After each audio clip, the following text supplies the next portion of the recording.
आज के मैचेस की अगर हम बात करें तो एक मैच तो अभी चल रहा है और जो लग रहा है कि बांग्लादेश बड़ी आसानी से जीत जाएगा, क्योंकि नेदरलैंड बहुत ही अच्छा परफॉर्म कर रहा था स्टार्टिंग में, लेकिन बाद में न जाने क्या हुआ जो उन्हें किसी ऐसे साइन ने छू लिया कि अब बहुत ही मुश्किल हो चुका है कि वो कंप्लीट कर पाएं अपनी इस इनिंग को एज अ विनिंग स्ट्रीक। तो अब जो पहले मैच हो चुका है उसकी बात कर लेते हैं। वेस्ट इंडीज़ और न्यूजीलैंड का मैच हुआ, जो कि वेस्ट इंडीज़ ने बड़ी आसानी से तो नहीं कहूँगा, लेकिन हाँ एक अच्छे टफ मुकाबले के साथ जीता। मुकाबला कैसा हुआ, क्या रहा, मैं सिर्फ आपको स्कोर बताऊंगा। टेक्निकलिटीज़ पर तनवीर भाई से हम बात करेंगे।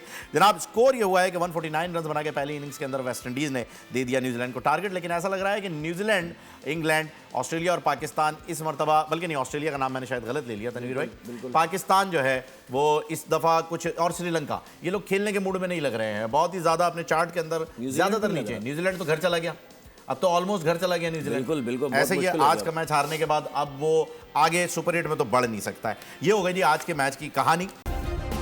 सब्सक्राइब करें और बेल दबाएं ताकि कोई खबर रह न जाए।